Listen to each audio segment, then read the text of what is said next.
How to take apart, clean, and reassemble a GTX 650. Start with the screw by the bracket and then move to the screws that are behind the fan. You'll notice that there are two groups of screws here. One group holds the shroud to the heatsink, the other holds the fan to the shroud. For now, I'm just going to remove the ones that are holding the shroud to the heatsink and then unplug the fan.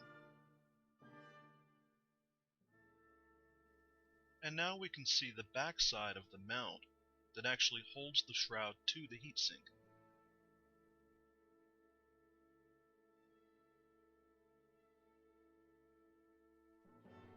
Removing the dust from the heatsink is important, but we also want to replace the thermal compound that goes between the GPU and the heatsink. The heatsink is held to the card by these four spring-loaded screws. Be advised that if your card is older, or if it's been running hot for a long time, the thermal compound may have become baked onto the heatsink. If it doesn't release the way mine does, you can very gently twist it back and forth until it releases. It will help a great deal if the card is slightly warm.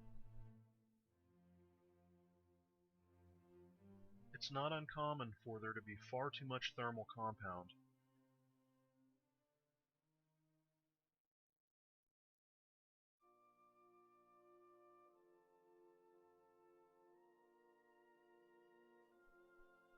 I'm going to clean the dust off of the card and the heatsink by using an old soft bristled toothbrush.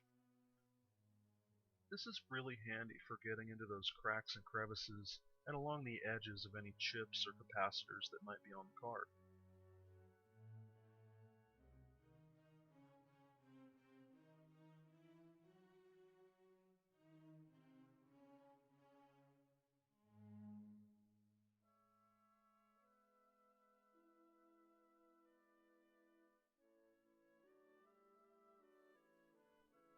To remove the old thermal compound, I'll be using 91% isopropyl alcohol and a heavy-duty paper towel. I use this paper towel because it doesn't flake. If anything, it'll just make long fibers that are easy to clean up. I start out by really saturating my paper towel and then dabbing it heavily onto the thermal compound, and the alcohol begins to break up the compound within a matter of moments.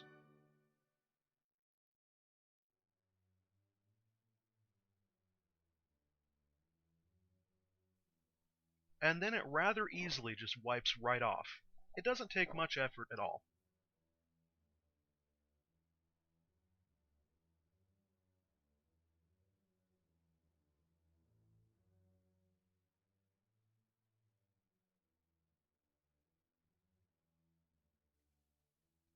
I'll use the same method on the GPU. I will be a little bit more careful this time because I really don't want to get a lot of extra alcohol onto the video card itself.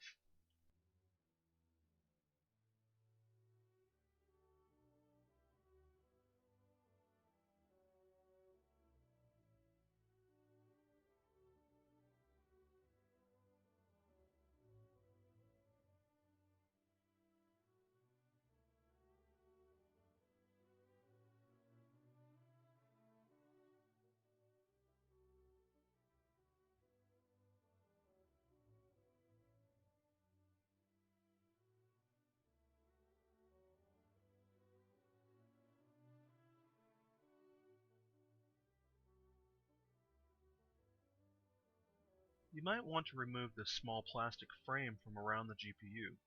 Just don't forget to put it back on when you reassemble the card. At this point I've done everything I can do with my paper towel, and I'm switching to a lint-free cloth.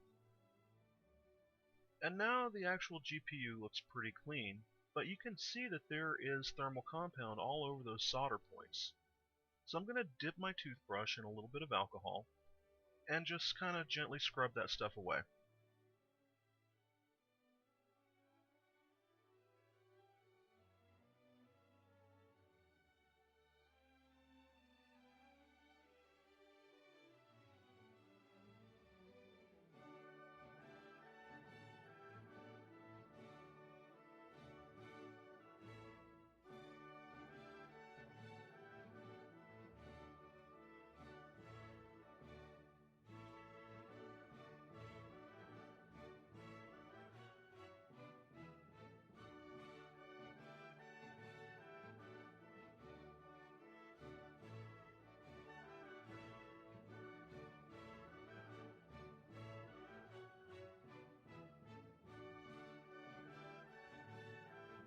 Now let's go ahead and take the fan off of the shroud by removing these screws.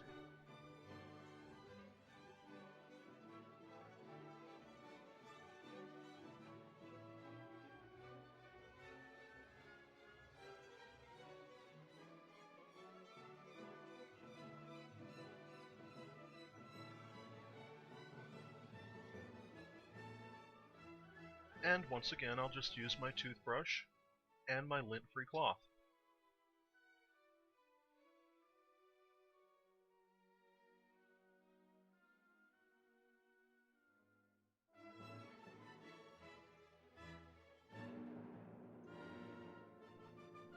Now that everything is clean, it's time to start reassembling. Take note of the shape of your heatsink and notice the lines that are drawn on the card. These lines show you the outline of your heatsink, and it shows you the proper orientation of the heatsink on the card.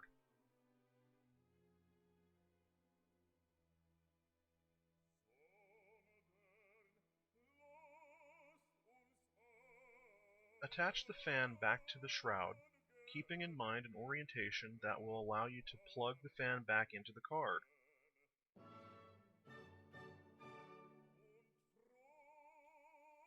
Reattaching the shroud to the heatsink can take a little bit of coordination. This is where a magnetic screwdriver really comes in handy.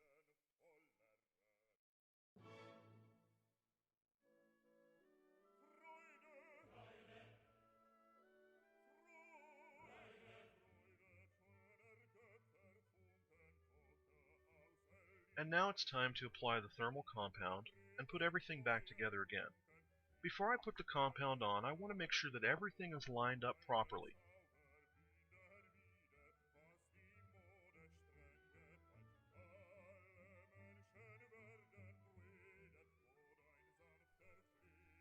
And now I'll just apply the thermal compound directly to the center of the heatsink,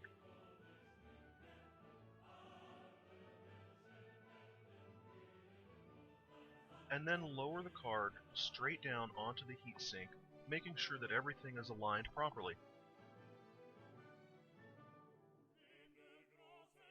And now I'll just tighten my screws slowly and evenly in a diagonal pattern so that the thermal compound is evenly spread. And I'll just end with the same screw that I started with, the one that's right here by the bracket. Once I cleaned the card and reinstalled it, I measured a temperature difference of 12 degrees Celsius cooler than it was, so it's definitely worth the effort. Thanks for watching.